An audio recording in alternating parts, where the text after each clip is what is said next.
Hello, it is Dr. Tanner back here again. Today we are with Dr. Tabrizi. We've had the pleasure of working together for the last couple of years at the Integrative Health Institute, and for anyone who has worked with Dr. T, they know that he is an endless fountain of knowledge, and we are absolutely lucky to have him on here.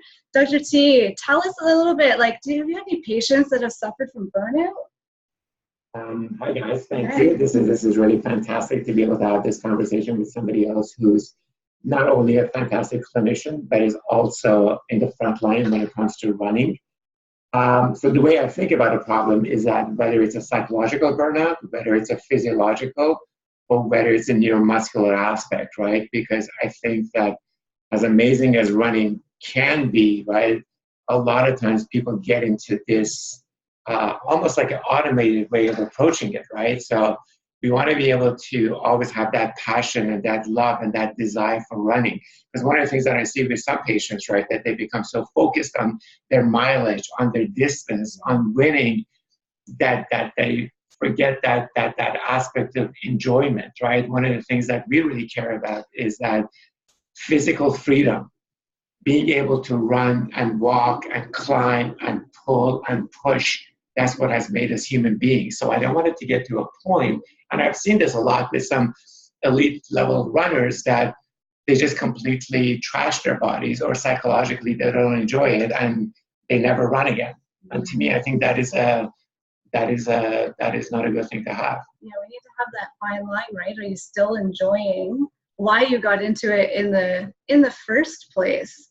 So Dr. T is also a runner, so he gets it. I'm sure you push the limit sometimes yourself there, Dr. T.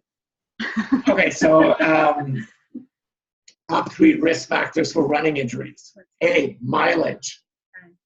Too fast, too much, too soon. Number 2, being a male. Why? Because men, we are innately bad at estimating what our capacity is, myself included. And one of the big things that happened was I decided, hey, it's a birthday, I want to sign up for an ultra trail run. And guess what? My strategy was wrong. I figured, you know what, I'm going to go with the minimalist shoes. I want to be able to get some grip. And I didn't study the course. And it was incredibly rocky and it was very challenging. And it really completely killed my lower extremities. And it took me almost about 5 hours to finish. And I remember that there was something quite profoundly amazing about it. There were times that I was in a zone, and there were times that I just couldn't get anything done. And you keep just going, right? And one of the things that ends up happening is, after finishing this, I got this incredibly atrocious looking neon yellow jersey, right? And I'm like, what the hell? This thing could not be worth more than $5. And I'm like, I'm not this. Everything is hurting. 5 hours. I'm just like, what the hell am I doing? So you were so tired you couldn't handle the swag that you didn't like? There was no swag in that.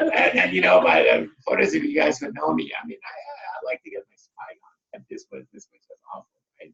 And I got to tell you, it was about 3 days later, I was doing a run club, and I'm about to leave the room, and I'm like, oh my God, you know what? I don't have anything better to wear, so I'm going to rock this, right?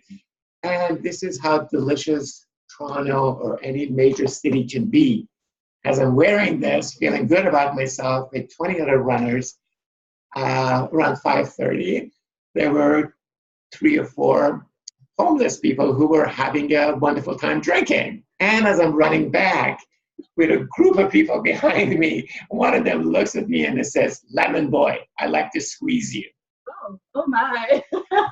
And boom, what do you say to that? I have nothing. I was like, you got me, too good. So I went home and I burned that shirt. So that shirt is no longer it's part of my wardrobe. So there you go. So when you were doing that, though, did you feel like that comment took every last bit of energy that you had? Like you were already kind of run down from this crazy trail run, and then you had that. Was that the last straw? Okay, so now let's just sort of think about it a little bit differently on the serious side. So you know me, I'm incredibly fascinated about the brain, and you create a mental models. The 2 things I want you to pay attention to: there's complexity, and then there's chaos. there's a lot of complexity within our physiology, within our biomechanics, within our neurology. As complex as it is, we can still get a hold of what we need to do in order to be able to be injury-free and also be able to maximize our performance. But there's also chaos. There's things that are going to happen that you don't necessarily prepare yourself for.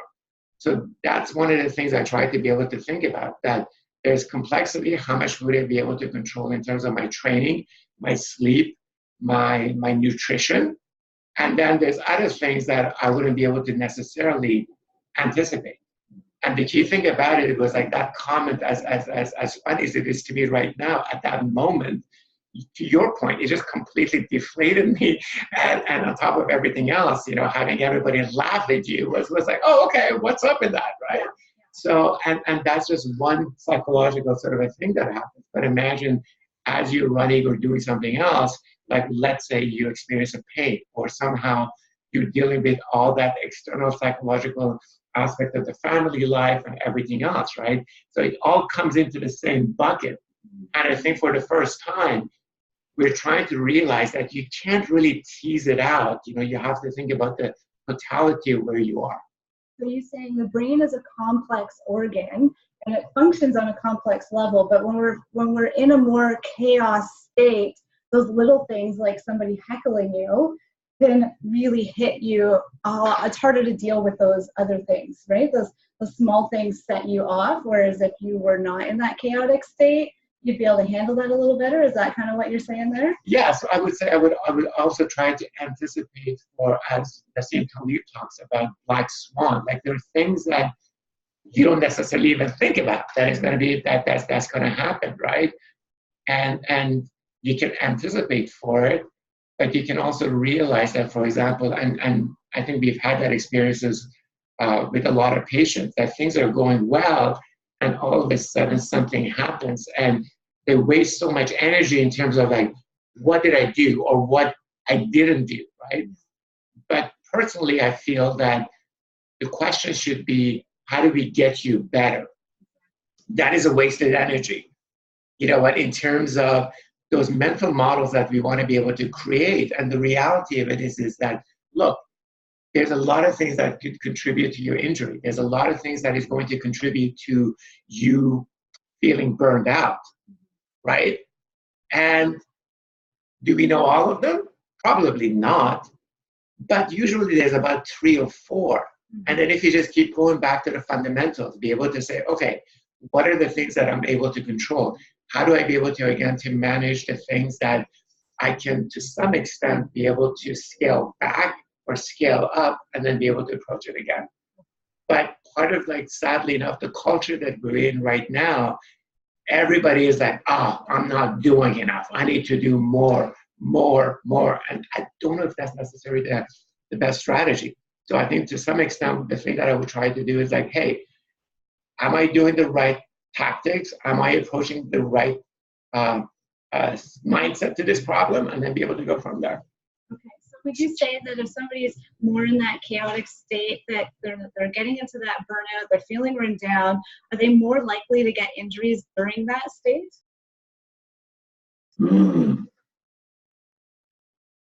Yes. I mean, so we are at this particular sort of an epoch of a time where everybody's talking about evidence-based, science-based. Look, science does wonderful things about collective, but at the individual level, one of the things that we try to be able to do is try to empower patients to be able to audit themselves and assess themselves better in terms of where they are, right?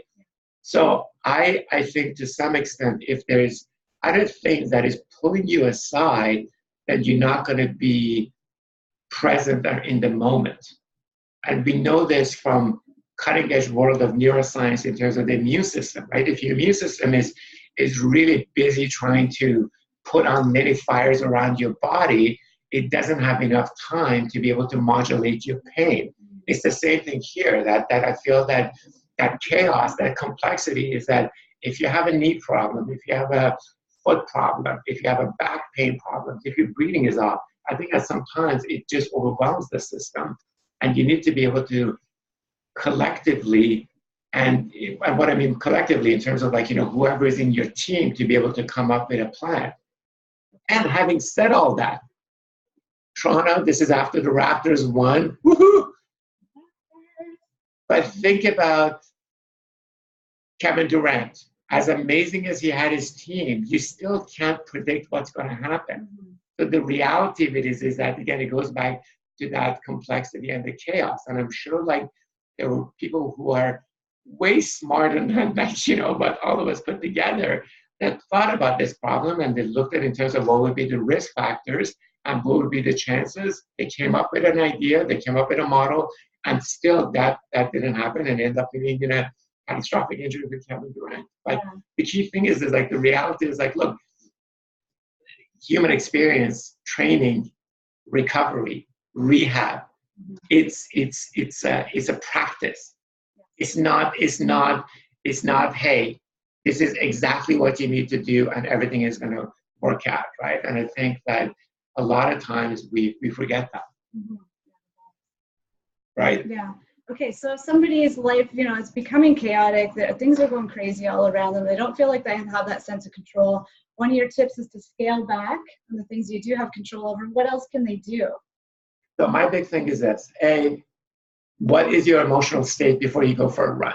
And again, I'm going to bring my own story because I think a lot of times when I'm frustrated, I just go for a run, or we try to use exercise as a way of managing our stress and anxiety and our emotional landscape.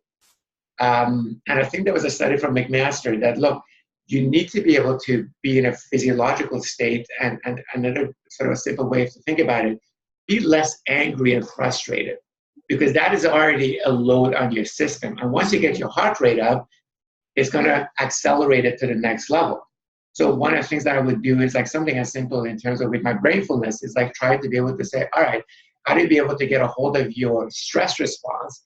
How do you be able to, again, to put yourself in a neurological state where at least the stress of running, the biomechanical stress, the neurophysiological stress, the motor control stress, all this other stuff doesn't deplete you and you have enough to be able to handle it. Okay, the brainfulness. Can you go through like some of those steps of brainfulness?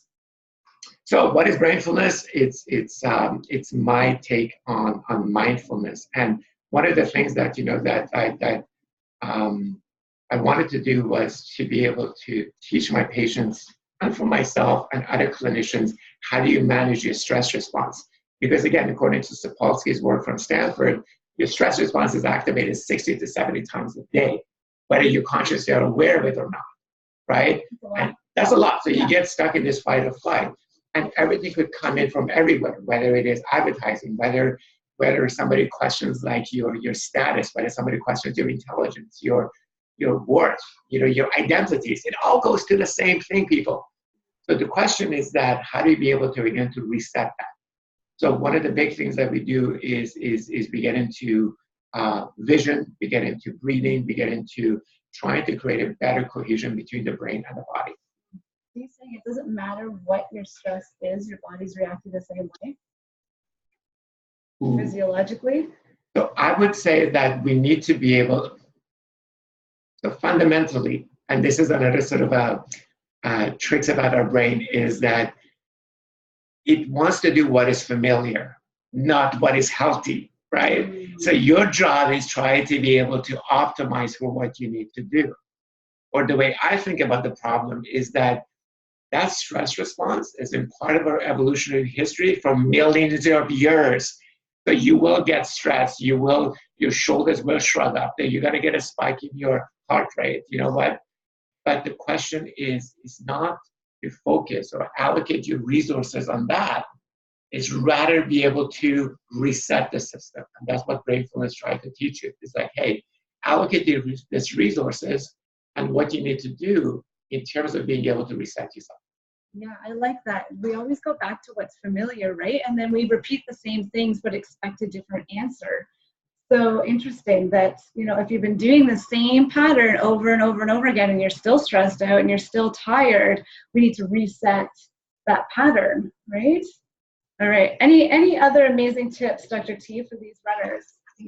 I'm giving you you a lot. What else? I mean, lemon boy. What else do you want from me?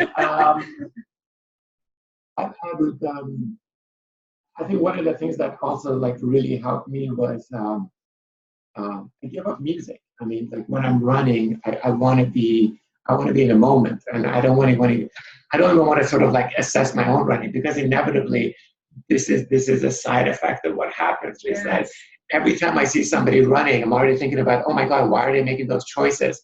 What is their stride rate? Are they why? How much are they sort of like? Yeah, it is really insane, and I hate that. And I'm like looking at somebody, I'm like, oh wow, look at what they're doing, right?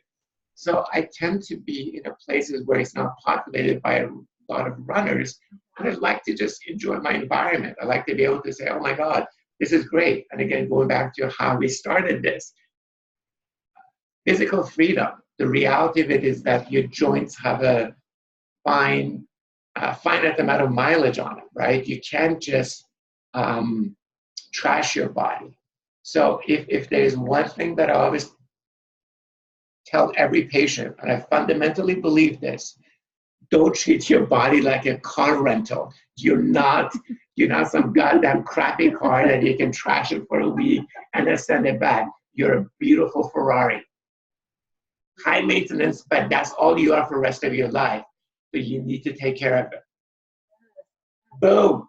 Knowledge dropped. Right? Like, would you put regular gas into your Ferrari? No, you're gonna go for premium. You're taking it for car washes. You're taking care of that team, right? And really, if you go back to that, and I think that, and again, this is something that I've been guilty of it as past. You become so focused in terms of, I want to do a marathon, I want to do an ultra, or I want to have this time. And people spend so much time and effort to get to that point. And then they injure themselves, or it doesn't change their mindset or their lifestyle. Mm-hmm. That's one thing that I want to be able to what we're passionate about is also, like, as somebody who's over age 40, is that you want to think about longevity and sustainability, right? So, I mean, at this point, and I got to tell you, I'm a big fan of pushing yourself, being able to challenge yourself, to set goals for yourself. However, you also got to realize nobody cares. You know what I mean? Nobody cares about your time. Nobody cares. Be kind to yourself, right? But you care about it. And I've worked with like elite level, like Olympic athletes and everything else, and people who have done this amazing, fantastic things. But it's all about like that Ferrari and how you have to drive it around, and how you get along with people in your life. That's the other thing that ends up happening. I think a lot of times that when people are training so hard and they're in pain, they tend to be not the nicest individuals, right? Yeah. Yeah, you're cranky when you're hurt, right? Exactly. Yeah. Like, but it's not fun. And I'm like, well, what's the point of it? I think to some extent, and again, we can sort of take it to the next level, is that, look, do you also have a capacity to be able to run further, to increase your speed, but also are you having a better capacity to tolerate different points of view? Are you expanding your capacity to be able to be nicer to other people? Yeah. Like, to me, this is the other thing that I think running does. One of the most amazing things that I love about it is that every runner, when you see each other, you just give out, boom, you show some love. It's like, hey, we're in it together. And fundamentally, I think it's the most fantastic way of expressing what it means to be a human being. It's a great community vibe, right? Everyone coming together doing their own thing, but feeling the love when you're out there. That's awesome. So to recap some of the things that Dr. T was talking about, we're looking at the psychological part, the physiological part, and the neurological part. And watch for those signs, right? If you can't handle that somebody doesn't like your outfit, that's a sign that you go back to that. You're a little bit stressed out, right? It's that tipping point. You're starting to creep up near the edge. But freedom, like, are you really enjoying it? And if not, we need to take a step back and figure out, like, to Dr. T's points, or is it the mileage? Maybe you're pushing the mileage a little bit too much and you're not getting that enjoyment anymore. You're just burning out. And maybe you're just a guy. Maybe those guys, like, you're just pushing too much and you don't know when to take that step back, looking at the complexity versus chaos. Is your life just complex? Or is it like chaos ensuing all around you? And we need to take those measures to rein in some of those chaotic bits a little bit. Life has bumps all up and down the road, but we need to have those measures in place so we can handle those bumps that are coming our way. And one of your things was, can you control it? You can control more than you think you can control, and scale back, right? More and more and more. It tends to be like our modern day society. Scale back on the things that you can, and give your body a break to recover, and then you can build back up again if you feel like you're in a good place. That pre-run state, are you angry when you're starting your run? So just becoming like aware again of those little symptoms. Are you frustrated? Are you irritated? Like, do you even have to do this run? Like, what's going on in the brain there? Those are all signs that we need to pay attention to. And that brainfulness. So Dr. T's twist on the mindfulness, the brain is kind of your, what do you say, like the driver of the rest of your body? How do you describe that? I think it just controls everything. And I think one of the things, like if I could sort of like go back to one of the things that we were talking about being a male, because men, they drown, I think, like 4 times more than women, because we tend to overestimate what they're capable of. And I heard even in a street fight, it's crazy. Men overestimate how strong they are in a fight by 4,000%. Why? This is insane. Like, oh my God. But then again, evolution would make sense, because as a hunter, you're like, oh my God, this is a massive animal. Like, I have to come up with this crazy model that I am more than what I am, right? But I do think also the flip side is when women extend themselves to different aspects, right? You know, when you're doing so much for other people, you're looking after your family, you have to do all this other stuff. But that is another load, or is another way of thinking about that you're increasing your mileage, right? So we all tend to do things in our own specific way, right? So it's like, do you feel like, you know, you're being overwhelmed by all different things, right? Being pulled in a lot of different directions. Exactly. If you have, if you're working in a toxic work environment, if all this other stuff plays a role, you know what I mean? So, and I think we're starting to really see how integrated everything is. But the big thing in terms of, like, you know, the brainfulness is that ultimately the brain is the main interface that just allows you what you're able to do or not. Because your man, again, and it does it by controlling your behavior vis-a-vis pain. It allows you to be able to see how much it can unleash the resources that you have. So it's like, to me, is the main organ that controls everything. And we know so little about it, but we're starting to get much better, more insight into how it governs everything. Yeah, and that brainfulness theory, like, don't compare and don't analyze. Be kind. Be kind to your brain. Right? That's your main driver. We need that. Be free when you run. And lastly, you are a Ferrari. We value those cars, so we should value our body the same way. Treat your body like you are a machine, and you will. Or it could be a Tesla. Try to be environmental friendly. I'm trying to be woke about it. It could be a Tesla. So some great tips. Thank you, Dr. T. Dr. T is here at the Integrative Health Institute, integrativehealthinstitute.ca. If anyone's looking to get in touch with him, we'll have some more of his info after the show. Thank you. I look like a running coach. Oh my God. Like, look at me. Wow. Okay. All right. Thank you. And you're awesome. This was fun. Boom.